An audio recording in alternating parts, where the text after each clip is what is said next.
Good afternoon, Mayor Pro Tem. Adam Ochoa, Community Development for the record. So what we're looking at with this proposed case right now is give you a little bit of backstory. I guess is where we're going to start for recreation cannabis history here in the city. April 2021, State of New Mexico adopted the Cannabis Regulations Act, and in September of 2021, cannabis uses were added to our zoning code. So we've had it almost a year now that we've had these regulations in our zoning code. On 2 years. April 2022, retail sales of recreation cannabis began. Essentially, the Cannabis Regulation Acts allowed us to kind of control the time, the manner, the place, and even the density when it comes to cannabis. That being said, though, there are things in the state statute that we cannot do. We cannot restrict transportation. We cannot prohibit operations. We cannot prohibit or limit signage. We cannot require relocations of existing businesses, and we cannot prohibit personal use and production. So that being said, what happened essentially is the city of Las Cruces, we changed our zoning code in order to incorporate the different types of cannabis uses that are permitted. The cannabis retail or micro businesses are allowed in our commercial zoning districts, C1, C2, and C3. Cannabis industry, manufacturing and so forth like that is allowed in our industrial zoning, M1, M2, and M3. Cannabis research is allowed as well in our, not only in our industrial technology zoning district, but our other industrial zoning districts as well. And of course, we also do allow cannabis micro businesses in our, what are called our rural residential settings. So our EE zoning, equestrian estate, REM, residential estate mobile. These are kind of our rural, larger lot kind of thing where we would allow you to do a micro business out of there. So essentially, the existing conditions are that all cannabis uses must be a minimum of 300 feet from any school or daycare.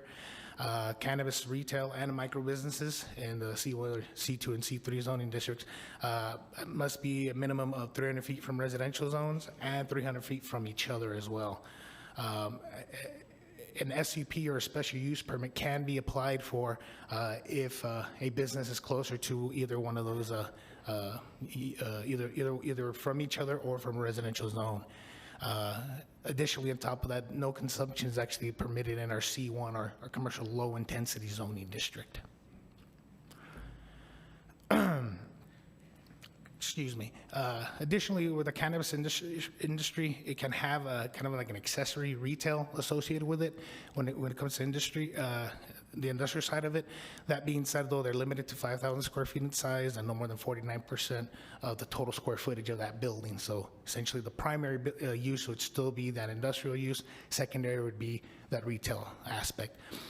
Cannabis micro businesses and the SUP or in the EE or REM zoning district, again, can be accessory to the primary residential use on the property, limited to no more than 200 mature plants.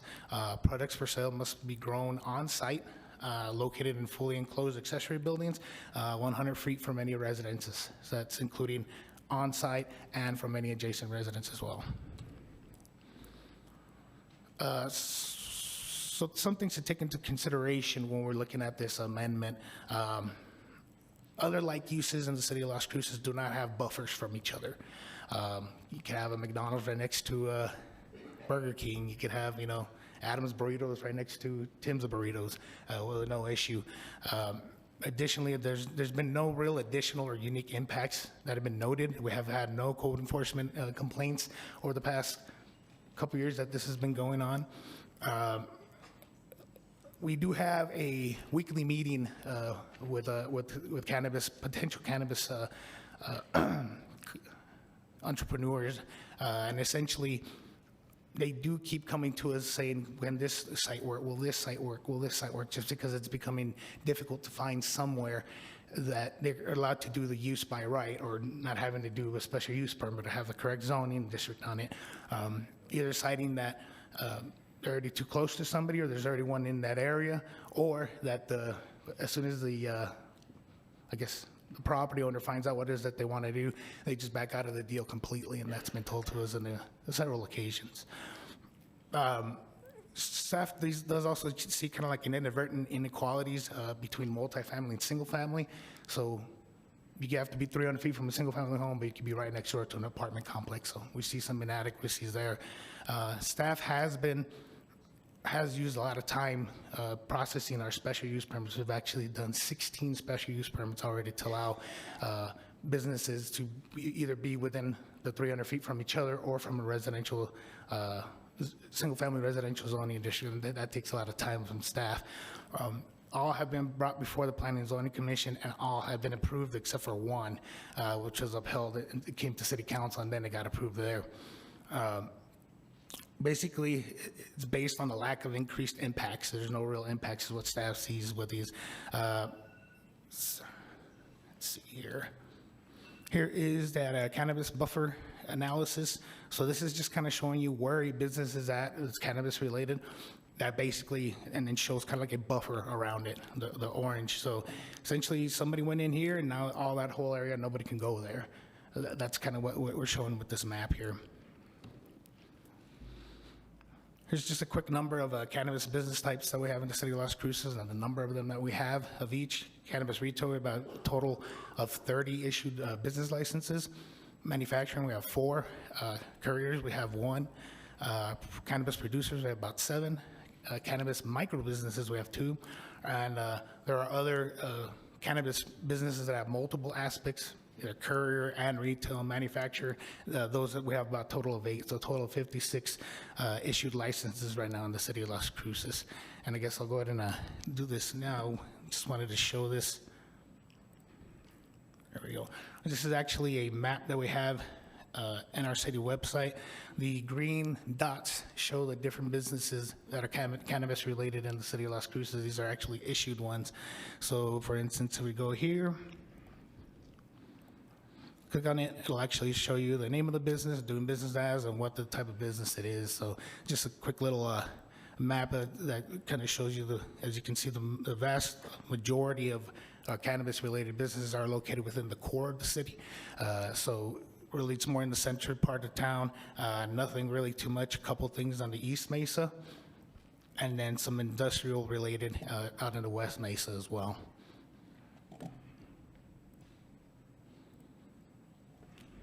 Just get back in here. So what staff has heard before you, we're recommending amendments to our existing zoning code, essentially to section 38-53, which is the conditional use section of the code. We're asking to essentially eliminate the 300-foot buffer requirement for cannabis retail and micro businesses from each other and from single family homes as well.